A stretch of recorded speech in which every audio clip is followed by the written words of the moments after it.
Bonjour et bienvenue sur le site du podcast Histoire en série, créé et animé par Nicolas Charles et Johan Chanoir.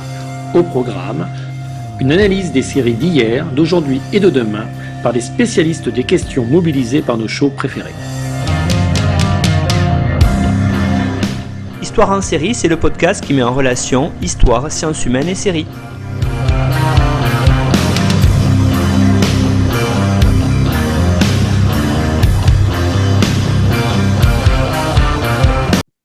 Bonjour à tous, bienvenue dans l'épisode numéro 37 d'Histoire en série où je reçois aujourd'hui Claire Cornillon. Bonjour Claire.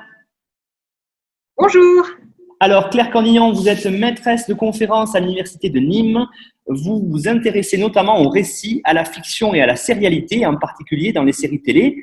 Vous avez publié en 2018 Sérialité et transmédialité, infini de fiction contemporaine, et vous êtes co-responsable du master fiction à l'université de Nîmes et co-responsable aussi du programme d'études sur les séries télévisées Guest Occitanie. Donc une intervenante qui est, je pense, de très grande qualité et tout à fait appropriée. Pour nous parler, on va revenir un petit peu en arrière dans la durée, en tout cas pour une série qui a marqué son époque.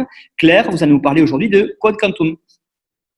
Tout à fait, je vais vous parler de Code Quantum, donc Quantum Leap, dans son titre original, qui est une série vraiment qui est très chère à mon cœur, puisque c'est la première série dont j'ai réellement été fan de manière, on va dire, consciente, dès la première en fait, diffusion de la série en France. Et donc, je suis vraiment très heureuse. Merci de m'avoir invitée pour en parler aujourd'hui. Alors, peut-être je vais commencer par vous donner quelques informations de présentation sur la série en elle-même, avant qu'on aille un petit peu plus dans le détail. Donc, Quantum Leap, Code Quantum en français, c'est une série qui a été créée par Donald Bellisario, qui est un très grand producteur américain de séries auquel on doit beaucoup d'autres séries très célèbres, comme par exemple Magnum, ou Jam, ou encore NCIS. Et il crée donc Code Quantum en 1989 et il va y avoir 5 saisons jusqu'en 1993. En France, la série a été diffusée avec un petit peu de décalage, enfin même beaucoup de décalage, puisqu'en fait, elle va commencer à être diffusée qu'en 1993. Mais après, elle sera rediffusée notamment sur M6, mais sur aussi d'autres chaînes. C'est une série qui a vraiment marqué son époque, qui est très populaire à l'époque et jusqu'à aujourd'hui, en fait. Il y a vraiment un fandom très actif. D'ailleurs, dans un des grands livres qui a marqué la construction des fan studies, qui est le livre de Henry Jenkins, Textual Poachers, et il parle du fandom, il l'écrit au début des années 90, et il parle justement du fandom de Code Quantum, donc pour dire à quel point vraiment c'est une communauté de fans qui a été très active et que la série a vraiment été très aimée. C'est une série qui a aussi reçu une réception critique tout à fait favorable aussi, parce qu'il faut quand même rappeler que Scott Bakula, donc l'acteur principal de la série, qui joue le héros Sam Beckett, a reçu un Golden Globe du meilleur acteur en 1992 pour ce rôle, et que Dean Stockwell, qui joue son meilleur ami, l'amiral Al Calavici, donc le second personnage principal de la série, a également reçu un Golden Globe pour, cette fois-ci, acteur dans un second rôle en 1990. Et ils ont tous les deux été aussi nommés plusieurs fois, notamment pour des Emmy Awards, etc. Donc, vraiment, c'est une série qui est tout à fait importante dans le paysage télévisuel américain de l'époque. C'est une série qui parle en fait de voyage dans le temps. Pour ceux qui peut-être ne connaîtraient pas la série, ça parle en fait d'un scientifique qui est un génie, qui a 6 doctorats, qui parle je ne sais combien de langues, et qui donc a inventé un procédé pour voyager dans le temps. Donc, il s'appelle Sam Beckett, comme l'auteur, comme le dramaturge. Et en fait, il teste sa propre machine sur lui-même au tout début de la série, et il se retrouve envoyé dans le passé. Et en fait, la série repose sur un principe qui est que Sam, en fait, remplace une personne dans le passé, dans chacun des épisodes. Et en fait, il est là pour réparer une erreur du passé. C'est ça qui est présenté toujours dans la présentation de la série. Il est là pour réparer les erreurs du passé. C'est-à-dire qu'en fait, il ne va pas réussir à rentrer chez lui. Il est baladé, en fait, d'époque en époque. Et à chaque fois, il est sous les traits d'une personne. Et cette personne-là, elle, et dans la chambre, disons, d'attente du laboratoire, en fait, dans le futur. Donc, il échange comme ça avec une personne et il est là pour aider, pour toujours aider quelqu'un, en fait. C'est vraiment le principe. Alors, il y a quelques petits éléments qu'il faut comprendre pour voir le fonctionnement de la série. D'abord, dans le principe de voyage dans le temps, dans Code Quantum, en fait, Sam voyage dans le temps de sa propre vie. Alors, ça nous intéresse évidemment pour nous dans le cadre de ce podcast sur l'histoire dans les séries, parce que du coup, ça va impliquer que Sam voyage entre les années 50 et les années 80 et donc va visiter, on va y revenir, toutes sortes d'éléments de l'histoire américaine sur cette période-là de la deuxième moitié du XXe siècle. Donc ça, c'est vraiment le premier cadre. Et donc, le second cadre, effectivement, c'est qu'il va prendre la place de personnes tout à fait diverses et à chaque fois expérimenter leur propre vie et essayer de les aider avant de, finalement, on dit leap to live, de sauter dans une autre époque et dans une autre mission. Alors, dès le début de la série, en fait, ce qui est évoqué, c'est que cette expérience aurait été hackée, on peut dire, par une puissance qui peut être Dieu, qui peut être le temps, qui peut être autre chose. C'est la formule qu'ils utilisent systématiquement, on ne sait pas, qui utiliserait en fait ce voyage de Sam pour rendre le monde meilleur, on va dire. Voilà, donc ça c'est le principe de la série et donc du coup chaque épisode est à la fois autonome parce qu'il raconte une histoire à une époque spécifique avec un certain nombre de personnages spécifiques et en même temps on en apprend de plus en plus évidemment sur la vie de Sam, d'Al et puis sur son itinéraire de héros. Voilà. Alors justement, Claire, ce qui est intéressant aussi, vous l'avez dit, on parle d'une série qui date maintenant presque d'une trentaine d'années. Est-ce que vous pourriez revenir dans le contexte de production peut-être de cette série qui est vraiment une série des années 80 ? Oui, tout à fait. Alors donc là, effectivement, je le rappelle, on est donc en 1989 quand on commence cette série. On est bien sûr sur une chaîne de network, puisqu'on est avant la période où vont vraiment émerger les chaînes de câble pour des programmes originaux aux États-Unis. Et ce qui est intéressant, c'est que c'est une série qui est vraiment au tout début, c'est une série qui marque la transition entre les années 80 et les années 90. Parce qu'il faut savoir que à la télévision américaine, les années 80, dans les séries, les dramas, c'est-à-dire les séries dramatiques de 40 minutes environ, ce qui est le cas de Code Quantum, il y a vraiment une modification qui va s'opérer dans les années 80. Jusque-là, les séries étaient des séries, c'est-à-dire qu'en fait, il n'y avait pas d'aspect feuilletonnant. Tous les épisodes étaient indépendants. Et puis de l'autre côté, il y avait des séries, il y avait des feuilletons donc de type soap et qui eux se suivaient. Et dans les années 80, il y a une hybridation de ces deux formats et tout d'un coup, on se retrouve avec des séries qui à la fois se suivent, mais en même temps ont des épisodes indépendants. Et Code Quantum correspond tout à fait à ce schéma dès 1989. Il y en a d'autres avant, mais qui sont parfois moins structurés, de manière aussi, disons, nette que Code Quantum l'est vraiment à la fin des années 80. Et ce modèle-là, il devient totalement dominant dans les années 90. Donc, c'est intéressant de voir avec Code Quantum qu'on est vraiment dans cette structuration de ce format qui va devenir dominant. Là, le feuilletonnant reste encore relativement simple, disons, il n'est pas énormément sollicité dans Code Quantum, c'est-à-dire que c'est plus des éléments. Alors, ce qui est intéressant dans Code Quantum, dans le format, c'est qu'il y a un lien de fait entre les épisodes, du fait qu'à la fin de l'épisode, on a toujours le début de l'épisode suivant, puisque l'on passe d'une époque à l'autre. Ce qui crée de fait vraiment un lien et ce qui fait qu'en fait, on est amené évidemment à voir les épisodes dans l'ordre et à ne pas les rater parce qu'ils sont vraiment liés dans l'image. Mais pour autant, en termes d'information, il n'y a pas une grande intrigue, par exemple, qui serait développée sur la saison, comme on verra dans les années 90, ça n'existe pas.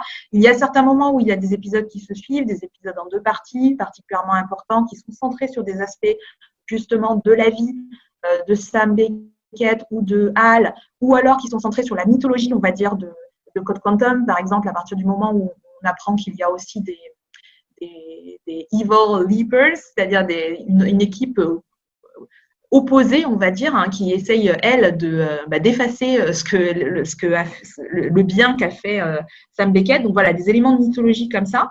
Et puis, il y a une fin quand même à la série, alors qui a été…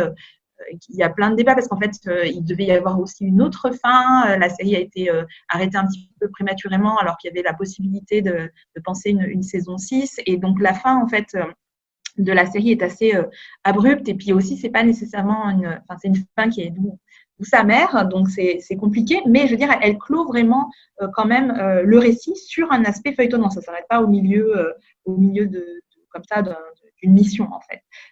Donc voilà, il y a vraiment, c'est un format qui est en train de se mettre en place, mais qui n'atteint pas encore, si vous voulez, la sophistication narrative qu'on va avoir dans certaines séries des années 90. Pour autant, c'est une série qui est très complexe par d'autres aspects, notamment évidemment par son traitement d'histoire. Oui, justement, Claire, j'allais arriver à cette question-là parce que c'est une série, vous l'avez dit dans votre introduction, Code Quantum, qui permet d'appréhender l'histoire américaine et l'histoire des États-Unis dans le monde, on pourrait dire, de l'après-Seconde Guerre mondiale jusqu'aux années 80. Donc, il y a, ce qui est très intéressant dans cette série-là, c'est qu'il y a une sorte d'hybridation, pour reprendre vos termes aussi, entre la grande histoire, celle que l'on peut voir dans les manuels, et puis ces histoires d'individus qui sont épisode après épisode joués, on va dire, par Sam pour faire passer aussi un message. Ça, on y reviendra. Mais est-ce que vous pourriez, pour l'instant, peut-être traiter cette idée à travers Code Quantum, on peut apercevoir l'histoire du monde et des États-Unis de l'après-Seconde Guerre mondiale? Oui, alors tout à fait, c'est vraiment un des grands éléments structurants de Code Quantum. On le voit très bien déjà à partir de son générique, puisque le générique de la série, on était évidemment encore dans une époque où on avait des formes de générique où on voyait les personnages, d'abord qui étaient assez longs sur les networks, alors qu'aujourd'hui on a souvent sur les networks des génériques qui sont simplement des cartons.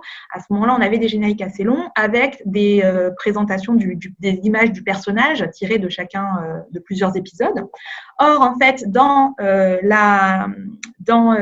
Quantum, la caractéristique, c'est que vous avez à la fois des images de la série, donc des personnages pour présenter justement Scott Bakula et Dean Stockwell, mais aussi des photographies noir et blanc, principalement, qui sont des images, des vraies images en fait, historiques, iconiques même, et ça c'est important, de l'histoire américaine où vous pouvez avoir Kennedy, Jimi Hendrix, voilà, des sortes des images comme ça qu'on connaît vraiment de cette partie-là de l'histoire américaine. Alors, il y aurait beaucoup de choses à dire évidemment sur la place de l'histoire dans Code Quantum. C'est évidemment quand on est dans une série de voyages dans le temps, on est finalement dans un mini-film d'époque dans chacun des épisodes. On va se replonger dans une époque. D'ailleurs, chacun des épisodes commence par la date exacte et le lieu de l'épisode pour pouvoir comprendre quel est le contexte. Et donc, effectivement, le fait que ce soit centré sur la vie de Sam fait qu'on va explorer surtout l'après-Seconde Guerre mondiale, donc jusqu'aux années 80, donc une période qui va être rythmée par certaines problématiques plus que d'autres, en fait. C'est pour ça qu'on va les voir revenir systématiquement dans la série. Il y a un seul épisode qui sort de cette chronologie-là pour des raisons qui sont expliquées dans la série, c'est un peu compliqué, mais en gros, qui parle de la guerre de sécession. Mais sinon, on reste systématiquement dans ce cadre-là. Alors, donc, pendant que Sam effectue ses missions, il est dans un cadre où, évidemment, il y a un certain nombre d'événements historiques, avec l'histoire avec un grand H, qui sont en train de se dérouler. Par exemple, il y a un épisode sur les émeutes de Watts, il y a la question du Watergate, voilà, des choses comme ça. Donc, il y a vraiment l'histoire qui est en train de se dérouler et on est ancré dans cette histoire. Mais par contre, Sam n'agit jamais sur la grande histoire. Il est toujours là pour aider quelqu'un dans un contexte particulier, un individu qui n'est pas quelqu'un qui a un pouvoir de décision, ou ça va être jamais le président, ou des, voilà, ce sont vraiment des individus divers à différents niveaux de la société, et il est toujours là pour aider une histoire individuelle. Simplement, évidemment, les histoires individuelles vont bien sûr résonner avec la grande histoire, d'autant que, ça on en reparlera peut-être autour de la question de la guerres. Les guerres, justement, par exemple, vraiment sont récurrentes. Enfin, le sujet de la guerre est récurrent dans la série et on voit beaucoup de gens qui sont, par exemple, des vétérans. Donc, c'est-à-dire que l'histoire, la grande histoire, elle est présente comme toile de fond, mais elle est présente aussi parce que tout simplement, elle a un impact, elle a des conséquences sur la vie des individus. Et c'est aussi ça que nous montre Code Quantum, c'est-à-dire comment, à échelle en fait de chacune des personnes, on va vivre un certain nombre d'évolutions, d'événements historiques, etc. Donc c'est là, il y a vraiment une résonance entre la grande histoire et la petite histoire. Mais c'est vraiment problématisé dans la série, dans le sens où, justement, il y a plusieurs épisodes où Sam a la tentation ou la possibilité de modifier quelque chose dans la grande histoire, et à chaque fois, c'est rappelé que ce n'est pas son rôle. Et à la fin de la série, quand il fait le bilan finalement de ce qu'il a fait, justement, on lui dit, il dit, mais finalement, je voulais rendre le monde meilleur, et finalement, j'ai échoué dans le sens où je n'ai pas changé la grande histoire. Et on lui dit, mais en fait, si tu as eu une très grande influence, tu as changé la vie de plein de personnes, et ces personnes-là ont changé à leur tour la vie d'autres personnes, etc. Donc, la vision de l'histoire et du voyage dans le temps qui est présentée dans Code Quantum, c'est vraiment celui-là, c'est l'idée, c'est vraiment celle-là, c'est l'idée de vraiment d'agir sur la vie à hauteur d'hommes et de femmes, en fait. C'est vraiment sur une personne, sur une situation personnelle, et essayer de rendre les gens plus heureux. En fait, finalement, c'est toujours ça qui détermine l'émission de Sam, bien qu'elle soit de nature tout à fait différente et parfois dans des contextes vraiment tout à fait tragiques. Et l'idée, c'est toujours celle-là, en fait.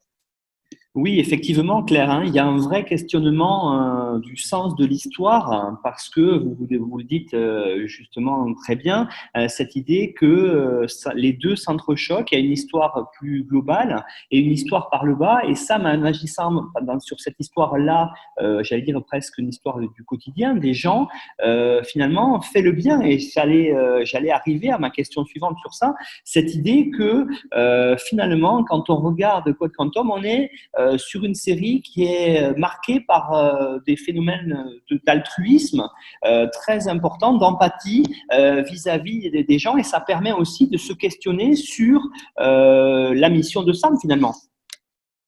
Oui, tout à fait. Alors, en fait, c'est vrai que c'est une série, quand on la regarde, qui vraiment donne une impression d'une série pédagogique presque, hein, alors déjà, justement, aussi sur l'histoire, hein, je pense qu'il y a cette dimension-là, une mise en perspective des décennies qui sont évoquées pour le grand public, mais aussi, justement, d'acceptation, avec un message d'acceptation, d'empathie.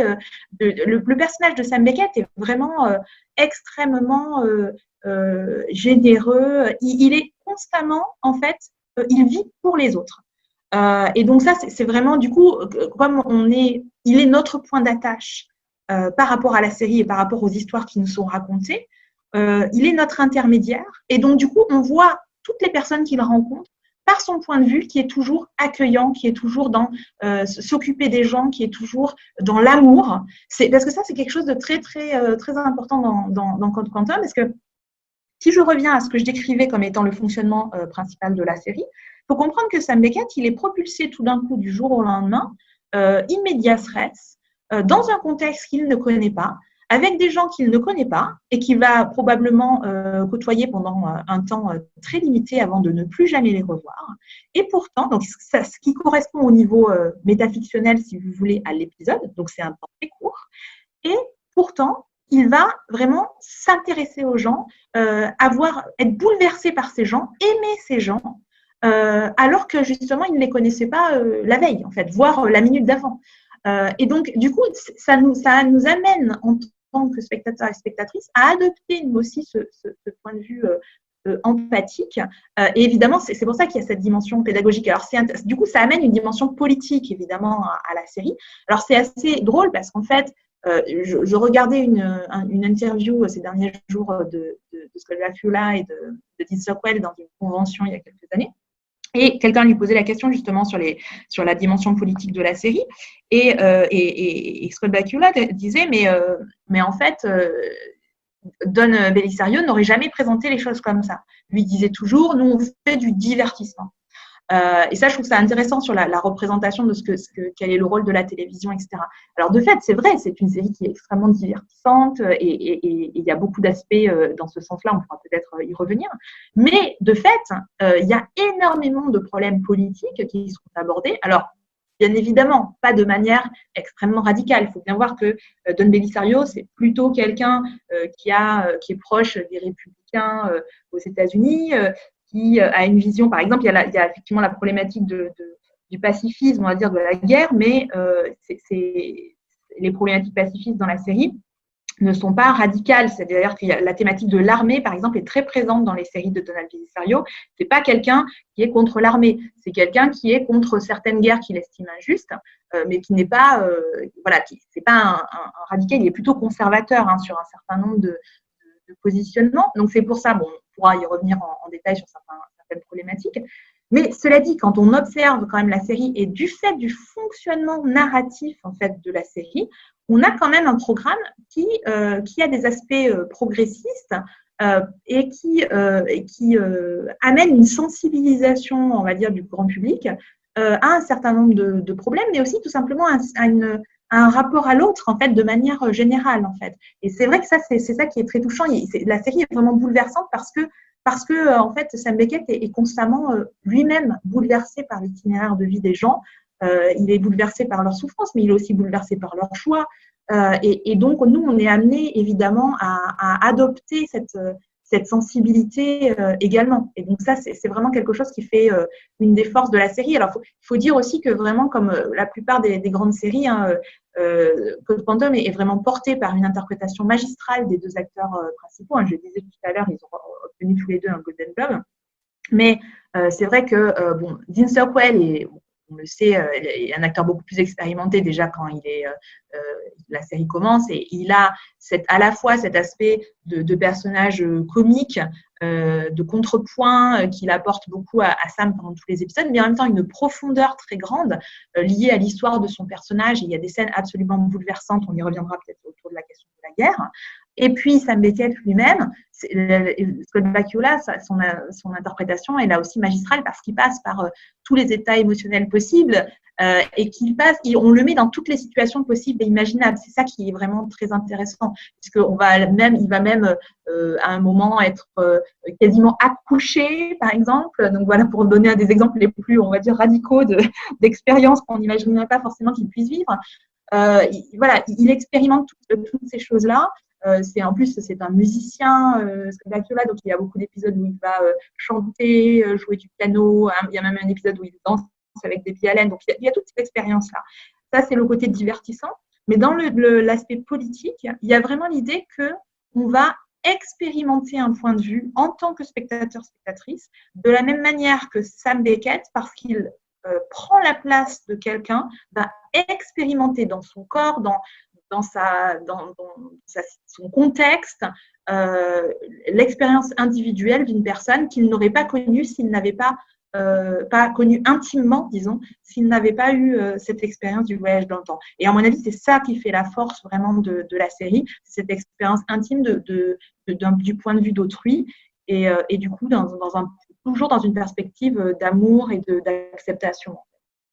Oui, effectivement, avec ce jeu d'acteur magistral de Scott Bakula, comme vous l'avez dit, auquel on a fait jouer des rôles genrés, puisqu'il plusieurs fois, il est donc dans des rôles féminins, habillé comme tel, et puis ou des rôles, on va le voir aussi peut-être en parlant de la thématique, notamment des problèmes raciaux qu'il y a aux États-Unis à cette époque-là. Donc c'est véritablement là aussi, je trouve une vraie originalité de la série, une vraie force de la série, que de parler de beaucoup de thématiques qui sont très très larges et à la fois représentatives de leur époque à travers un seul acteur qui est presque un caméléon. Oui, tout à fait. Alors d'ailleurs, la série Le Caméléon dans les années 90 doit beaucoup justement à Code Quantum, parce qu'on va avoir des filiations en termes de représentation du personnage et en termes de fonctionnement de la série. Mais effectivement, c'est tout à fait ça. C'est un caméléon, mais justement, il va pouvoir endosser toutes ses vies et en même temps, il garde, comment dire, il est un point, le fait qu'il soit un point focal unique permet justement une identification grande je pense, des publics avec lui, quoi. Donc, c'est une autre porte d'entrée dans toutes ces vies, en fait.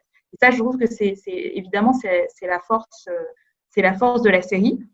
Alors, vous l'évoquiez, effectivement, il y a plusieurs grands thèmes qui sont évoqués dans la série. Alors, le problème, évidemment, c'est qu'en fonction de ces thématiques-là, le fait que le point d'entrée, de focalisation du regard, donc ce qu'on est en train de définir, et le fait que le héros soit justement un héros, soit un homme blanc, hétérosexuel, ça va évidemment poser problème dans une lecture, on va dire, contemporaine. Et c'est la limite, en fait, politique, clairement, de la série. Mais pour autant, il y a effectivement énormément de sujets qui sont évoqués, des sujets vraiment graves pour un programme, encore une fois, grand public divertissant. On va traiter du viol, des femmes battues, des vétérans handicapés, du handicap mental, de l'homosexualité, dans l'armée, vraiment, enfin, les problèmes qui sont évoqués sont tout à fait larges et pour le coup très politiques, en fait.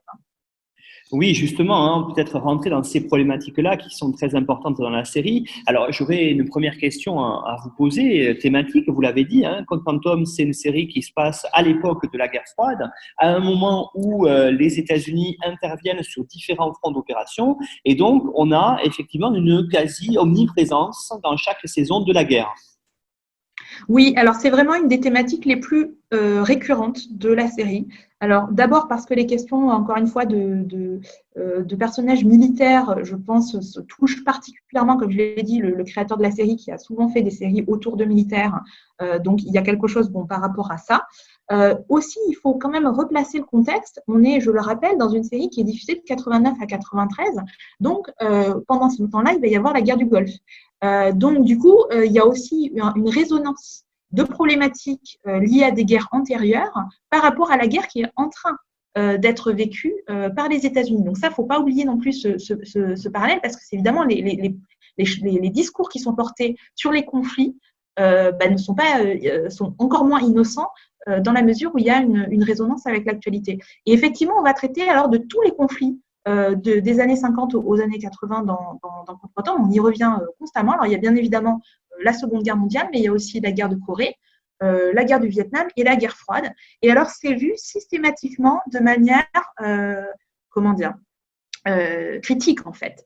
C'est-à-dire que, encore une fois, ce n'est pas une critique nécessairement de la guerre en soi ou de l'armée en soi, c'est vraiment des critiques de conflits qui, alors d'une part, qui ont été considérés injustes, comme le Vietnam, des choses comme ça, et d'autre part, d'attitudes politiques au sein de ce conflit. Donc, par exemple, la paranoïa durant la guerre froide, qui est très vivement dénoncée dans un épisode qui porte là-dessus, où il y a un enfant qui est tellement inquiété par les médias et par ce qu'on lui dit autour de lui sur la crainte en fait des Russes, qu'il finit, des Soviétiques, il finit par croire qu'il voit un soldat ennemi, alors que pas du tout, en fait. Donc il a fini par avoir une hallucination tellement il est pris dans cette propagande, en fait. Donc il y a cet aspect-là. Et un des aspects qui est vraiment le plus récurrent au sein de Code Quantum, c'est la problématique du vétéran, de celui qui est revenu de l'après, en fait, de la guerre, parce que les champs de bataille eux-mêmes sont assez peu représentés dans Code Quantum. On a quelques rares exemples, notamment un épisode qui est évidemment très marquant, qui concerne le frère de Sam Beckett au Vietnam, puisque en fait, il était mort, le frère de Sam Beckett, dans la version du début, on va dire, meurt au Vietnam. Et en fait, Sam Beckett va à un moment se transmuter dans une autre personne du même bataillon que son frère et va pouvoir le sauver. C'est un des rares cas où on a vraiment, disons, les militaires en action. Sinon, la plupart du temps, on voit des vétérans, des gens qui sont revenus traumatisés. C'est vraiment le traumatisme de la guerre, la difficulté à se réinsérer, le traumatisme psychologique, mais aussi, bien évidemment, les blessures. Je l'ai dit, il y a le cas de vétérans handicapés, par exemple. À un moment, Sam Beckett arrive dans le corps en fait, d'une personne qui a été amputée des deux jambes, et là il expérimente cette incapacité de se lever en fait. Donc là, c'est vraiment une expérimentation intime de quelque chose de physique, mais il y a aussi tous les traumatismes mentaux. Et c'est constamment, c'est vraiment récurrent dans la série. D'autant que le personnage secondaire, le deuxième personnage principal de la série, donc l'amiral Al-Khalvichi, est lui-même donc un militaire, c'est un amiral, et il a une histoire tout à fait tragique, un rapport tout à fait tragique à la guerre du Vietnam, parce qu'il a été en fait prisonnier, il a été fait prisonnier pendant ce conflit, et pendant ce temps-là, en fait, il était déclaré missing in action, enfin, il était disparu, et donc sa femme, en fait, croyant qu'il était mort, s'est remariée. Donc, c'est le grand épisode tragique en fait de la vie de Dal, qui va être exploré vraiment directement, puisque en fait on va venir, Sam va aller voir, va avoir une mission à l'époque où sa femme attend encore Al, et justement il ne va pas pouvoir. Il y a deux moments en fait où il aurait pu aider Al, mais justement parce qu'il ne change pas ni sa propre vie ni la grande histoire, il ne peut pas aider Al. Et ça, c'est une des grandes problématiques récurrentes de la série, parce que quand Sam retourne donc pour sauver son frère, en fait, il aurait pu aussi sauver Al, puisque il est juste à côté de là où il a été emprisonné, en fait, mais il le découvre de manière tragique à la fin de l'épisode. Et d'autre part, donc, quand il rencontre Beth, c'est la femme de Al, il ne peut pas lui dire, en fait, que Al va revenir. Or, c'est ça qui va clore la série, en fait. C'est la réparation de cette erreur-là du passé et la possibilité pour Al de retrouver, en fait, sa femme. Donc, c'est pour vous dire que c'est vraiment une problématique tout à fait, un fil rouge dans la série, qui va être traité régulièrement. Donc, on voit bien que ces problématiques de la question du soldat, de la guerre, des traumatismes vécus, etc., sont vraiment une problématique tout à fait centrale dans la série. Oui, effectivement, hein, ça permet d'aborder ces questions-là plus que d'une série pacifiste, on va dire. En tout cas, c'est une série qui fait poser la question aux spectateurs du devenir de ceux qui ont laissé soit leur vie, soit une partie de leur vie, soit peut-être une partie de leur corps d'ailleurs, pour leur pays. Et il y a, je pense, derrière ce discours-là, il y a un vrai discours sur le sens du don de soi et de l'engagement aussi. Hein. Peut-être ces problématiques-là sont très importante, et c'est une série qui montre bien, vous l'avez dit, les conséquences de la guerre. Alors, pour faire un parallèle avec une émission qu'on a enregistrée récemment, c'est l'épisode 29 avec Hélène Solo sur Catch-22, hein, qui est aussi une série qui dénonce véritablement la guerre et les traumatismes de guerre dans la Seconde Guerre mondiale. Il y a un petit peu ça dans Code Quantum, et ça, moi, je trouve que c'est assez intéressant parce que c'est filmé non pas tant pour voir les horreurs directement, mais pour voir les conséquences. Et comme vous l'avez dit, c'est souvent ce qui est le plus dur finalement pour le vétéran, c'est le retour quand on est traumatisé physiquement ou psychologiquement, c'est le retour à la vie réelle qui est difficile, et c'est souvent dans ces sens-là que ça intervient. Oui, tout à fait. On a plusieurs personnages, par exemple, qu'il croise sur son chemin, qui sont, par exemple, alcooliques parce qu'ils n'ont pas réussi justement à dépasser les horreurs dont ils ont été témoins pendant les conflits. Alors, ça peut être la Corée, ça peut être le Vietnam. Donc, il y a vraiment beaucoup d'itinéraires comme ça brisés dans Code Quantum, et donc c'est vraiment une problématique récurrente. Alors, vous l'avez dit aussi, hein, c'est vrai que la guerre, c'est la première vraie grosse thématique que l'on retrouve. On retrouve aussi des événements politiques, vous l'avez dit, notamment au cœur de la guerre froide, c'est la dénonciation, vous l'avez dit, du macartisme qui est très importante. Et puis, il y a dans de nombreux épisodes un autre phénomène qui est majeur dans la politique et dans la vie sociale et sociétale des États-Unis des années 60 en particulier, c'est la question du racisme et c'est la question du combat pour l'égalité des droits que l'on retrouve là aussi très bien traité dans le Code Quantum. Oui, alors tout à fait. C'est une des autres problématiques qui est vraiment récurrente. C'est-à-dire, on a vraiment des épisodes très régulièrement sur ces questions-là, sur la lutte pour les droits civiques, sur le racisme. Donc, les problématiques sont un petit peu différentes en fonction de l'époque, évidemment, et du contexte dans lequel arrive Sam. Mais c'est quelque chose, effectivement, de récurrent. Alors là aussi, évidemment, ça pose plein de questions. C'est-à-dire que, d'une part, il y a un aspect, évidemment, positif qui est lié au fait qu'il y a une dénonciation constante, bien sûr, du racisme et un soutien évidemment aux luttes pour les droits civiques, ça s'est présenté systématiquement. Mais évidemment, le problème de Code Quantum, c'est qu'évidemment, on dirait maintenant c'est un récit de white savior. C'est-à-dire que, en fait, le problème de ces récits, c'est que c'est un homme blanc qui va aider les personnes noires à s'émanciper. Donc ça, aujourd'hui, évidemment, c'est un récit, on va dire, qui est problématique politiquement. Mais ce qui est intéressant, c'est que là aussi, il y a quand même un aspect vraiment très particulier de Code Quantum qui est, encore une fois, dans l'expérimentation aussi des corps, parce que Sam Beckett prend la place de personnes racisées, donc ça peut être des personnes noires, mais pas seulement. Et donc, il devient ce corps, c'est-à-dire que quand il se regarde dans le miroir, il est ces personnes. Et donc ça, c'est quelque chose qui est très fort, je pense, en termes justement pédagogiques pour le grand public, parce que justement, ça amène à transformer il y a, si vous voulez, ça peut-être on en reparlera aussi sur les questions de discrimination genrée, parce que c'est le même type de problématique. Il y a une dimension très queer, en fait, du personnage et du corps de Sam Beckett, parce qu'il est un corps qui est évidemment de multiples corps, quoi, qui va pouvoir passer d'un corps à l'autre. Et alors, évidemment, c'est en même temps problématique, parce que justement, le corps blanc, masculin et hétérosexuel, et, si vous voulez, et celui qui est considéré comme universel, c'est-à-dire dans sa capacité à devenir tous les autres corps. Donc ça, évidemment, ça pose problème.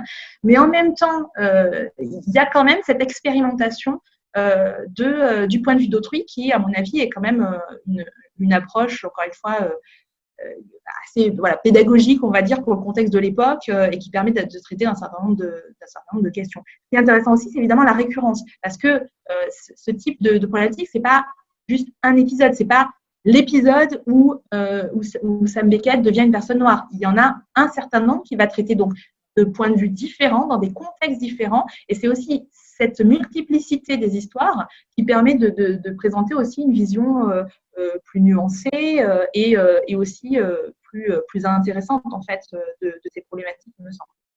Oui, effectivement. Hein. On est à la fin des années 80, on est à peine une grosse décennie après tous ces événements-là, donc c'est quand même quelque chose qui est assez chaud encore dans la mémoire américaine et qui est montré, vous l'avez dit, de façon récurrente, ce qui permet d'aborder ce problème du racisme par divers biais, que ce soit masculin ou féminin, que ce soit dans les États du Sud ou ailleurs. Il y a quand même une vraie, vous l'avez dit, complexité de la narration qui permet vraiment d'aborder la thématique par tous ces aspects.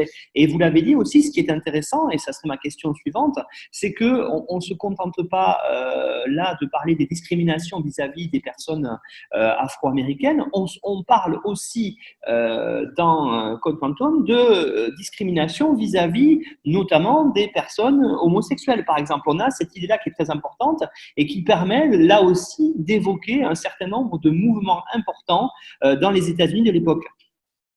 Oui, alors il y a vraiment toutes sortes de discriminations en fait qui sont évoquées dans Code Quantum. Je l'évoquais un petit peu avant. Il y a par exemple une discrimination contre les personnes handicapées, le sexisme, l'homophobie. Toutes ces problématiques-là sont évoquées et justement toujours de cette manière-là, c'est-à-dire qu'il y a une position toujours très progressiste. Alors il y a aussi quelque chose qui est intéressant. Alors ces questions-là ont été traitées de manière très très intéressante par Jules Sandeau, qui est un collègue chercheur qui a fait une communication sur Code Quantum dans cette perspective-là, dans un colloque que j'ai co-organisé sur les années 90 il y a quelques mois. Donc, je vous invite à aller regarder sa communication sur YouTube si vous voulez plus de détails sur ces questions-là. Mais il montre bien justement l'ambiguïté en fait de Code Quantum. Mais effectivement, il y a toutes ces problématiques-là qui sont évoquées de l'intérieur, qui amènent en fait qui ont pour but d'amener évidemment le spectateur ou la spectatrice à comprendre l'itinéraire de vie des gens, à comprendre ce qu'ils subissent comme discrimination, etc. Et du coup, à être sensibilisé à ces problématiques-là. Donc ça, c'est tout à fait le cas. Et alors, bon, effectivement, il y a une dénonciation de l'homophobie. Alors là, ce qui est intéressant aussi sur ce type de questions, c'est qu'il y a des discours qui sont opposés, qui sont présentés dans la série, puisque parfois, sur certaines questions, comme sur celle-là, par exemple, la position de Hal, qui représente une masculinité, comme Jules Sandeau montre très bien, plus ancienne, plus traditionnelle que la masculinité qui est présentée par Sam Beckett. Du coup, ils ont des discussions où justement il y a ces deux points de vue qui sont présentés, et c'est toujours le point de vue de Sam, c'est-à-dire le point de vue d'une masculinité moins traditionnelle, moins hégémonique, et toujours plus accueillante et plus, on va dire, généreuse et moins discriminante, en fait, qui est toujours mis en avant. Donc, la dynamique aussi entre les différents personnages permet aussi d'avoir un certain nombre de discussions très explicites sur un certain nombre de questions. Oui, effectivement, c'est vrai que quand on voit tout ça, j'avais en tête l'émission qu'on a pu faire avec Marjolaine Boutet sur Cold Case. On a cette idée aussi, bon, Cold Case qui est une série plus récente, qui a une grosse dizaine d'années de plus, et on a cette idée aussi de retour en arrière. Alors là, ce coup-ci, c'est pas le personnage qui revient en arrière, mais c'est en tout cas l'enquête qui revient en arrière. Et il y a cette idée aussi diffusée sur un network, vous l'avez dit, véritablement de faire propension de pédagogie pour expliquer quelque part à travers la série aux Américains des faits qui sont souvent passés peut-être, qui sont souvent moins importants dans leur histoire, mais qui sont véritablement souvent tus. Et là, il y a une volonté de regarder l'histoire sans phare. Et je trouve que Code Quantum aussi a été sur ce côté-là pionnier par rapport à l'histoire des États-Unis. Oui, oui, tout à fait. Et encore une fois, la longueur de la série et la multiplication des épisodes permet de nourrir cette vision que vous évoquez, parce que justement, à chaque fois, on peut creuser des facettes différentes. Et par exemple, on le voit très bien sur un point qu'on n'a pas encore beaucoup évoqué, mais qui est effectivement la question du genre. Puisque Sam va remplacer des femmes à de nombreuses reprises. Et en fait, on va aborder plein de problématiques là-dedans. Ça va être des femmes plus jeunes, des mères, même une femme enceinte, donc à un moment, sur toutes sortes de problèmes. C'est-à-dire la problématique disons, la dépendance dans le couple dans les années 50-60, la question de la violence, la question du viol, la question enfin voilà, toutes ces choses-là. Ce qui est intéressant, c'est que le rapport évidemment de harcèlement, les questions de rapport de sexualisation des corps, des choses comme ça. Et ce qui est intéressant, c'est qu'évidemment, ça serait difficile à traiter si, encore une fois, il y avait l'épisode où Sam est une femme. C'est pas ça. Il y a le premier épisode comme ça, a un peu cet aspect-là, disons, plus caricatural. Mais ensuite, le fait qu'on ait à chaque fois un retour régulier dans ce type de problématique, ça permet d'explorer d'autres destins féminins et de creuser à chaque fois. Et là aussi, évidemment, il y a tout un travail sur la question de la performance de genre qui est très justement queer, encore une fois, comme je l'ai évoqué, qui est très intéressant dans Code Quantum, puisque de fait, nous voyons toujours, nous, Scott Bakula, même s'il soit une femme, un homme, peu importe en fait. Et donc, on le voit en fait performer. D'ailleurs, c'est une question qu'il explicite lui-même, c'est-à-dire comment je vais faire pour faire semblant, pour paraître être une femme. Donc, il y a toute une réflexion du coup sur qu'est-ce que c'est la performance de genre, qu'est-ce que est censé faire, comment est censé s'habiller, comment est censé agir une femme. Donc, ce n'est pas évidemment une perspective essentialiste du tout, mais c'est une perspective justement par rapport aux constructions sociales. Et donc, il y a toute une réflexion là-dessus. Et puis en plus, ce qui est intéressant, c'est que justement parce qu'il y a une récurrence, le spectateur, les spectatrices s'habituent complètement à la fin de l'épisode et à fortiori en fait avec la multiplication des épisodes, à voir Sam Beckett performer le genre féminin. Et voilà, donc il y a une forme de normalisation aussi qui est très intéressante, qui est quand même assez inhabituelle en termes vraiment de visuellement, c'est quand même très inhabituel dans un programme grand public de grande chaîne américaine de cette époque. Donc, du coup, il y a quelque chose d'assez subversif, on va dire, dans le fonctionnement même de la série, même si les propos ne sont pas toujours très radicaux ou ne sont pas aussi peut-être récit qu'on pourrait le souhaiter, ou parfois tombe dans un certain nombre de clichés, bien évidemment, ça peut arriver. Mais je veux dire, il y a quand même quelque chose dans le fonctionnement essentiel de la série qui est tout à fait intéressant et qui, à mon avis, a eu un impact en fait sur la perception de ces problèmes pour les personnes qui ont regardé la série. Oui, effectivement, je pense que c'est une série qui a quand même eu une certaine influence sur son époque et qui a permis, comme je le disais tout à l'heure, je pense, pour une grosse partie des Américains qui l'ont vue, de se poser des questions sur leur histoire et leur histoire en particulier récente. Alors moi, j'avais une dernière question, Claire, à vous poser. C'était sur les notions d'héroïsme et de destinée. En regardant en particulier, vous l'avez dit, les deux personnages, Sam et Hal, et en me disant aussi que finalement, est-ce que Code Quantum, c'est pas une série qui est très américaine et qui porte un certain nombre de valeurs que sont censés défendre les États-Unis à travers le monde? Si, bien sûr. Alors, c'est justement je dirais le contrepoint c'est ce que j'évoquais tout à l'heure, ce qui fait que la série reste quand même dans un contexte idéologique qui n'est pas aussi radical que peut-être d'autres.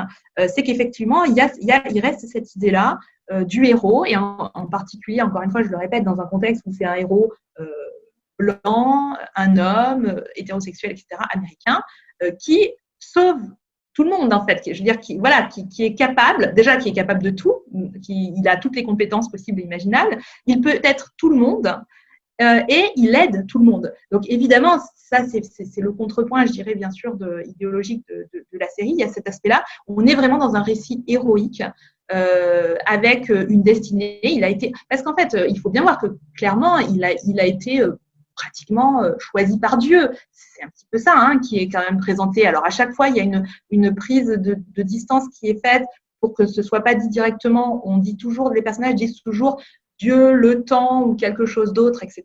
Mais bon, il y a quand même cette force surnaturelle qui est là et qui a choisi, en fait, de donner cette possibilité-là à Sam Beckett et pas à quelqu'un d'autre. Et il devient une sorte d'ange gardien, finalement, à la fin de la série. C'est un petit peu ça. Donc, il y a vraiment cet itinéraire de héros. Et il y a un certain nombre de valeurs, bien évidemment, tout à fait américaines qui sont représentées. Et le fait que justement son meilleur ami soit justement un militaire, lui aussi qui est dans un certain type d'engagement, bien sûr, et là aussi patriotique, etc., fait qu'on a quand même cette importance de ces valeurs-là et effectivement du don de soi. Toute la série est fondée là-dessus. Alors évidemment, il y a quelque chose de très positif dans le rapport empathique et altruiste, mais il y a aussi cette perception-là traditionnelle, on va dire, du héros, qui vient aussi un petit peu parfois contrebalancer, bien évidemment, certains aspects du récit, ça c'est sûr. Bien, Claire Cornillon, on vous remercie pour l'évocation de cette série des années 80-90, Code Quantum. Donc, on était dans l'épisode numéro 37 d'Histoire en série. Vous nous avez donné une petite bibliographie avec en particulier 2 liens Internet très intéressants, dont un de vos articles qui permet d'aller plus loin sur la notion de guerre à travers la série. Et puis, vous l'avez dit, celui de votre collègue qui permettra de voir un petit peu les discriminations qui sont abordées dans la série. Voilà, donc tout ça, c'est disponible sur notre site internet et puis aussi sur notre partenaire nonfiction.fr. Claire, je vous remercie et je vous dis à bientôt. Merci beaucoup, à bientôt.